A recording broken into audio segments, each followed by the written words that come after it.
Let's go back to the beginning, where I was hoping to start.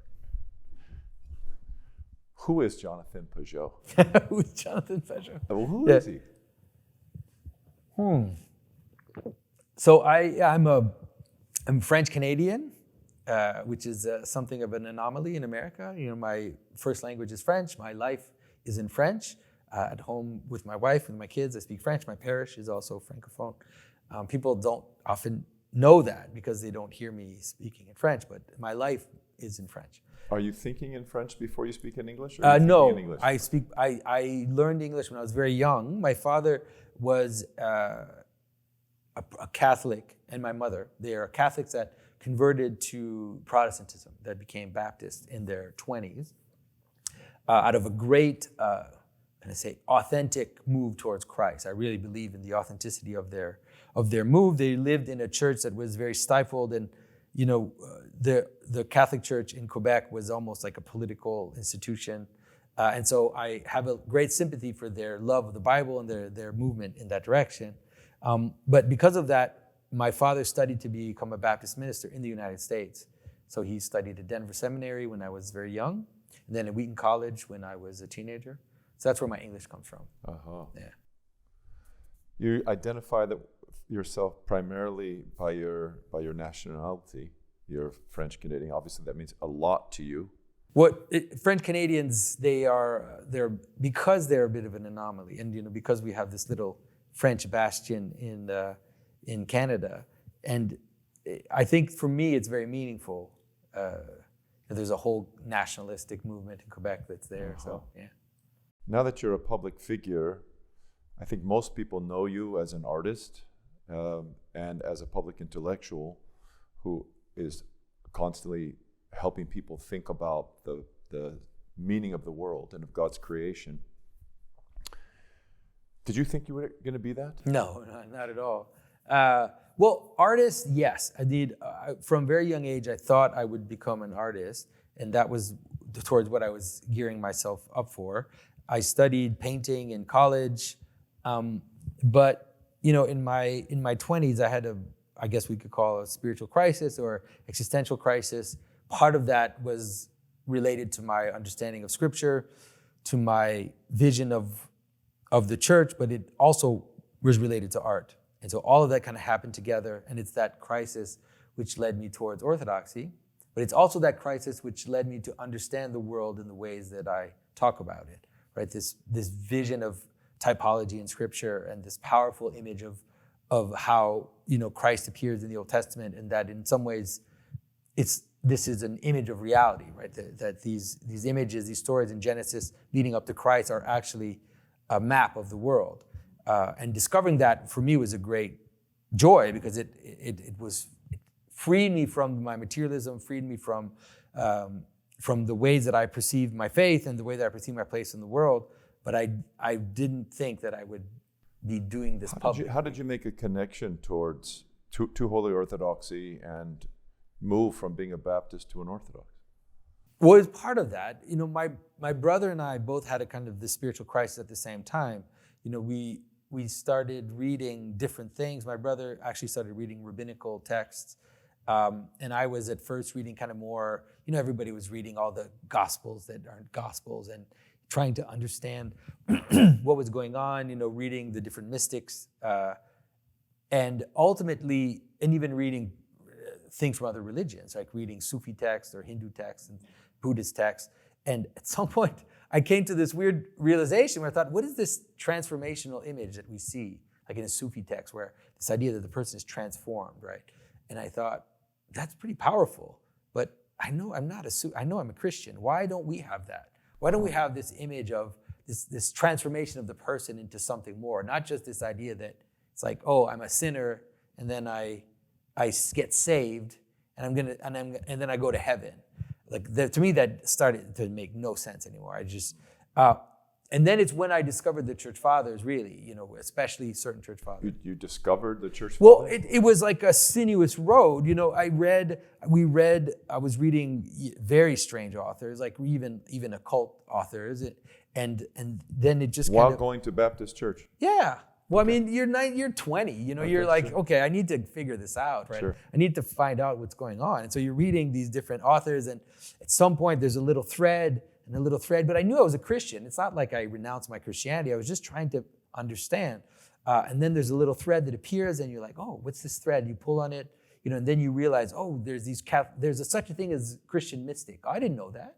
And then you're like pulling on the thread, and you're reading, St. John the Cross or Teresa of Avila, and you're like, oh, interesting. But then you're like, oh, here's John Damascene. Oh, here's St. Gregory of Nyssa. And you're like, oh, when I read the life of Moses, oh my goodness. I mean, I was like, this is what I've been looking for, because my love of Scripture and my understanding of the Old Testament, it's as if, I had all the stories in my mind, but they were like veiled, maybe is the best. Yes. And I loved them, but they were veiled. And when I read, for example, St. Gregory of Nyssa, it's as if just these locks were. He gave you the vision. It was amazing. And then he would do the typology himself. He would do it in a very beautiful, poetic manner. And then St. Ephraim the Syrian, and then ultimately St. Maximus the Confessor, often through other theologians. Like I read this, one of the weirdest things. Also, I discovered icons. I was part of it because I was an artist. And so I read Losky, because Losky had written The Meaning of Icons. Sure. And the way he writes was connecting to me completely. And there was this little text at the beginning of The Meaning of Icons called Tradition and Traditions. That was Incredible. It. It's such a technical text. French connection too. But I was crying. I was reading. I was like having a Jesus Incredible. moment with this text about ontological, course procession of God into the Of world. course you were. Did you grow up knowing about Holy Orthodoxy? Was Not there an at all. Orthodox church near you? No, No. it was. I mean, So how did you make that? You found the books. Well, so one of the things was, for example, I fell in love with medieval art, and I thought this is what I've been looking for. This powerful language, and I could see the patterns, right? I could see the Scripture and the patterns, and I saw it was all this kind of poetic algebra of relationships of meaning, and then I thought, well, it doesn't exist anymore. Yeah. Right? I fell in love with traditional architecture and the relationship between that and the art, and then I thought that doesn't exist anymore. And then at some point, I realized it does. Actually. What was that point?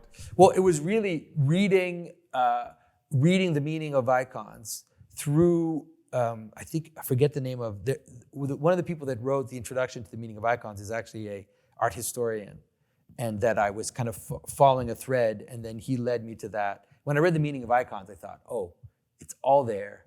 And it exists. It's still alive. So that was one of the things that led me into the Orthodox tradition. And I did, to be honest, at first I looked at the Catholic Church, obviously because I was interested in tradition, in liturgy, and architecture, and in a more mystical vision of Christianity. But at some point I realized I could watch the Catholic Church, especially in Quebec, running full speed towards the position that I was in. So it's like, why would I go there in a train that's going full speed towards where I am? And so it just didn't make any sense for me. How did you stumble into your first liturgy? So I was still going to Protestant churches. I was actually like a youth leader, and I was, and my father was a pretty famous pastor in the churches, and he wasn't a pastor. He wasn't still a pastor, but he was quite known in the churches. And so I was talking about my discovery of the mystics, of the fathers, and there was a pastor that I knew who was teaching Greek at McGill, and he just mentioned, he said, well, I have a student studying Greek. Would you like to talk to him? Would you like to meet him? He's Orthodox. He's converting to Orthodoxy. I think he had converted like a few years before. So he introduced me to this person who brought me to, during my first liturgical experience, was a pre-sanctified. Oh, goodness. And so for me, that was, walk into the dark church and the candles and the bowing down, your forehead to the floor. Oh, sure. That was it for me. Just that experience was like, okay, I'm home. This is it. Just a question of time by now. You know that text from St. Paul in the 14th chapter, 1 Corinthians, where he's describing the necessity for good order in the church, liturgical order in the church, that God's not a God of chaos, but of order. And then he describes the impact of the services, even in the first century, upon the person who's not a Christian. When they come in, he says, He'll be convicted. His heart will be penetrated. He'll fall on his face and declare, God is certainly in your midst. I've seen that time and time again. Well, I experienced it as you did by coming to the services, which wasn't just going to a show. It was going to another reality. It was experiencing another reality in which the presence of God was so palpable that it left me undone. And I'm not surprised at all to hear of a similar experience. I really think that the motor that drives the growth of the church in so many ways is faithful prayer in the church and people being exposed to it. Yeah. Amazing. But this was 20 years ago. 20 years 21 years this year at Pascha. So yeah, that's a long time. Congratulations. Thank you. Many years. Yeah. May it only be from glory to glory for you. Patristic Nectar Publications is pleased to present Enduring Love, Laying Christian Foundations for Marriage. Marriage preparation, together with the sacred institution itself, has fallen on hard times in the post-Christian West. It is more important than ever for couples to saturate their hearts and minds with the glorious vision of holy matrimony presented by the Church in holy tradition and lived by countless saints. Here in these pages, couples will find inspired teaching from the Holy Scriptures, the writings of the Holy Fathers, and the service text of the sacrament itself on how to live in a genuinely Christian marriage in which the home becomes a domestic church. Through enduring love, may God inspire the hearts of those preparing to be married and also those already married who would like to deepen their union and render it more pleasing to God. Available now at Amazon and Barnes & Noble.